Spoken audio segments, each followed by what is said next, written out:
Hello, Wild Hearts, and welcome to our creative sanctuary. Today we're going to spend some time honouring a beautiful wren through our art. Before we begin though, let's take a deep breath together. You know, I've been thinking a lot lately about how each wild being moves at their own perfect pace. A swift hare, a darting wren, a slow-moving snail. They each have their own natural rhythm. And just like them, your creative journey has its own unique tempo too. As I start to lay down these first shapes, I want you to know something important. This practice isn't about rushing to a finished piece.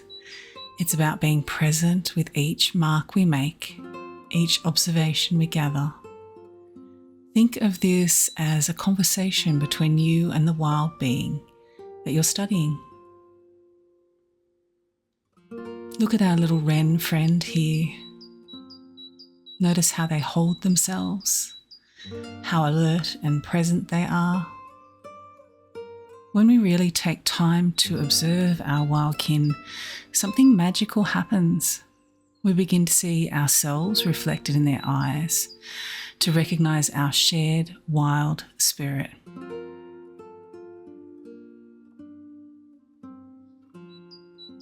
You might notice that I'm working quite slowly here, and that's intentional. Each time we pick up our pencils or brushes, we're not just making art, we're making ourselves more whole. We're bringing our human, animal bodies back into conversation with the natural world through the language of art.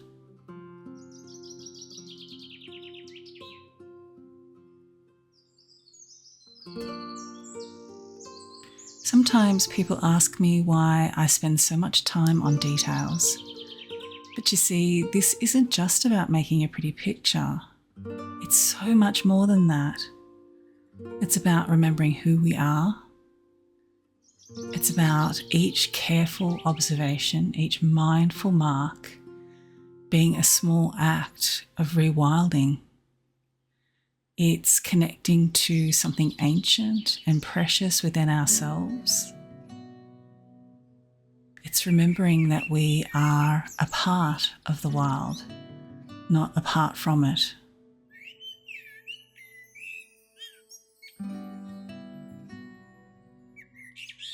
Your artistic growth isn't measured in finished pieces, but in moments like these, moments of presence, of deepening your observation, of growing courage to keep exploring. Each time you show up to your practice, you're strengthening that bridge between worlds.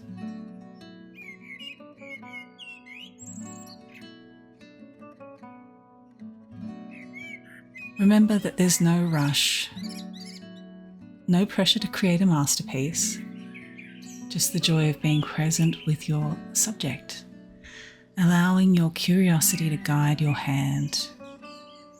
This is your practice, your journey, your unique way of celebrating the wild world.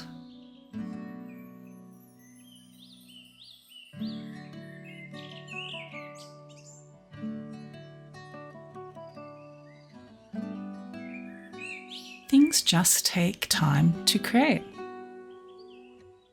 We're kind of taught these days through things like social media and hyperlapses that things don't take all that long at all.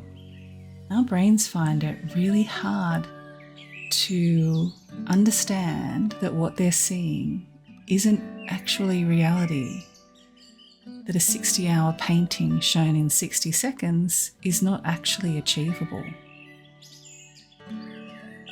So it's important to me that I only ever share real time. The real time it takes to do these things. Because again, it's about so much more than just making art. It's about connecting to our creative being, about being present to the only time that's actually real, the here and now.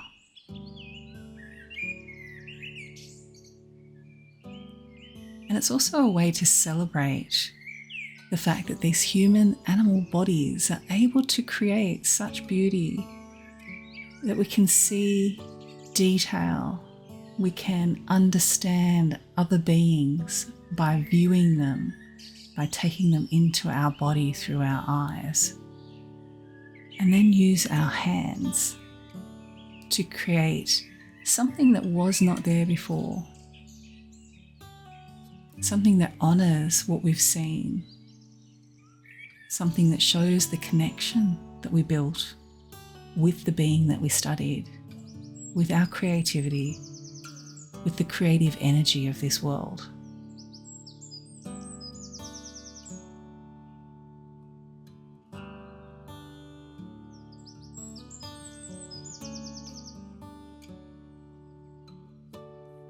So not only does things take time, but we require layers. Everything is multi-layered, including us.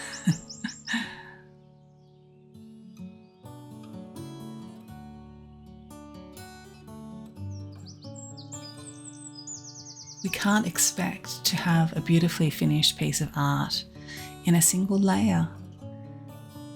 I don't think even the great masters would have expected that. Like time, it takes layers. Layers take time. Layers require patience between to dry or to consider. And we build these things of beauty, these connections, these creative acts of curiosity and reciprocity in layers, be that through sketching or painting, whatever the case.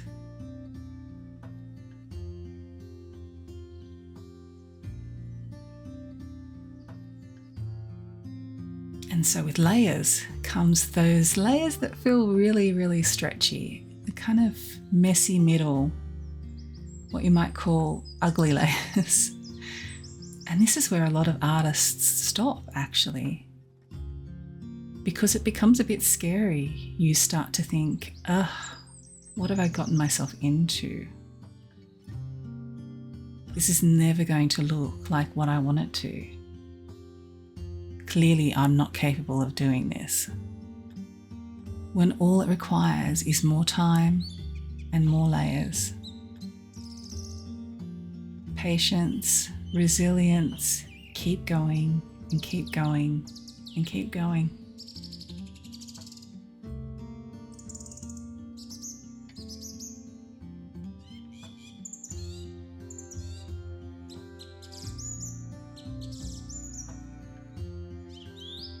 If there's one thing that I could tell any artist trying to create realism, it is that values matter more than you could ever imagine.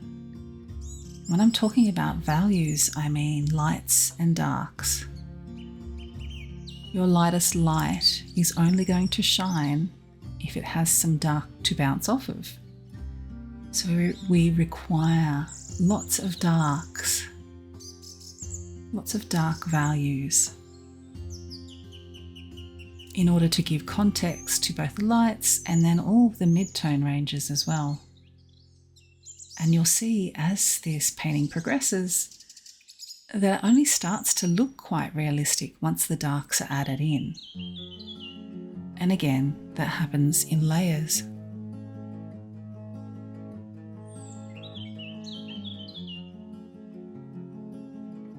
For this little piece, I am working in a Stillman and Byrne Zeta series journal. And I'm using Daniel Smith's Ultimate Mixing Palette. These are lovely supplies, and if you're wanting to utilize watercolour and not sure where to begin, then this palette is excellent. You can create pretty much anything that you would like from that. But But I'm also an artist, and so I love having all the different watercolour supplies too. However, when I'm teaching, I try and keep my supplies minimal because, as I tell all of the participants of my courses, the supplies are not actually what make the magic. That, dear one, comes from you. But getting to know your supplies is so helpful, and so utilising the same ones over and over where possible is going to be a real boon to your growth and to your understanding.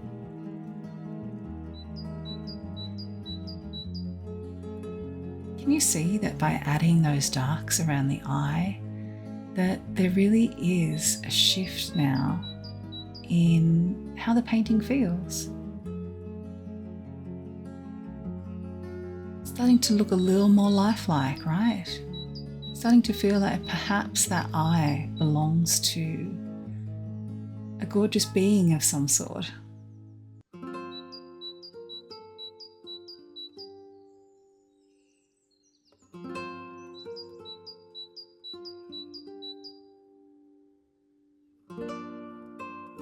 I think that we can easily overcomplicate things as artists, particularly when we're beginning.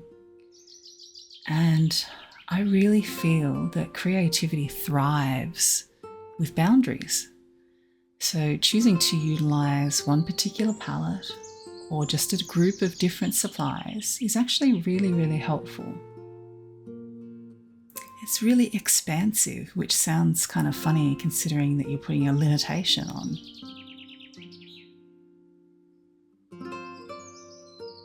I'm a firm believer that you can make the most beautiful art with just paper and pencil, and neither of which has to be very fancy. I never want supplies to be a barrier to creating, be that for myself or for my students.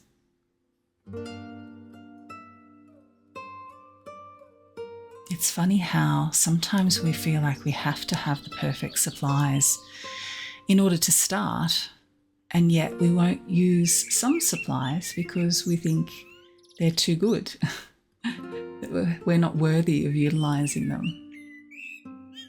Well, I think that everybody is abundantly worthy, full stop, the end, and that if you have good supplies, you should use them. You can't take them with you when you go, as the saying says. And you could be making such beauty with them while you're here.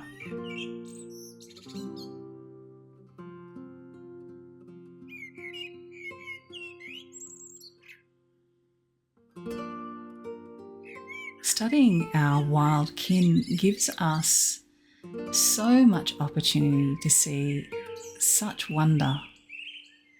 Opening up our curiosity allows us to see inspiration and abundance everywhere. The tiniest of details that would otherwise have gone unnoticed suddenly become just exceptionally full of awe.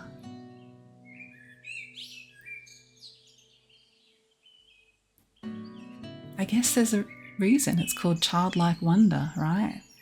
But we don't have to give that up as adults. In fact, I actually think it makes not only our own lives better, but the lives of those around us as well, when we are full of curiosity and compassion and a deep desire to connect.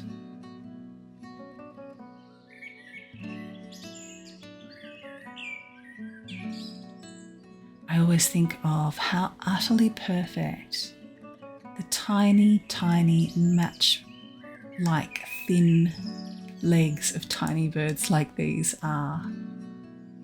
And then the tiny toenails on top of tiny toes. It seems like pure magic to me.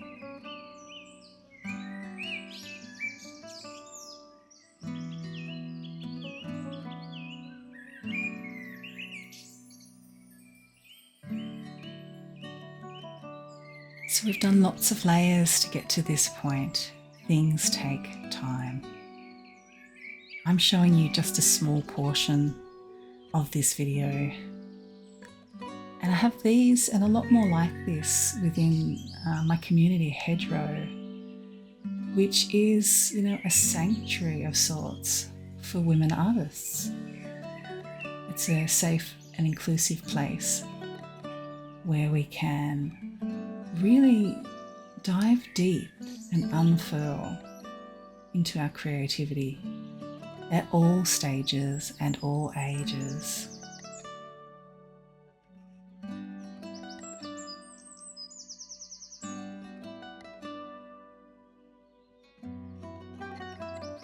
Inside Hedgerow, we move at the pace of us. We grow slow, deep roots. We honour our human animal bodies and all of their complications and complexities.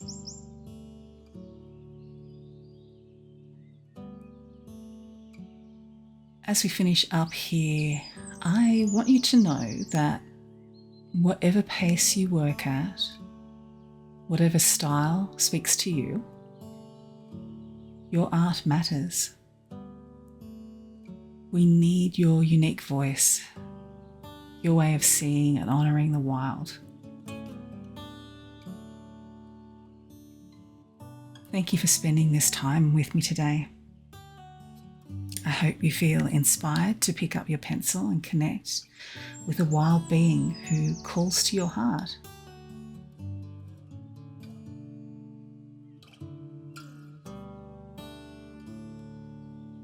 Just a few little finishing dots now.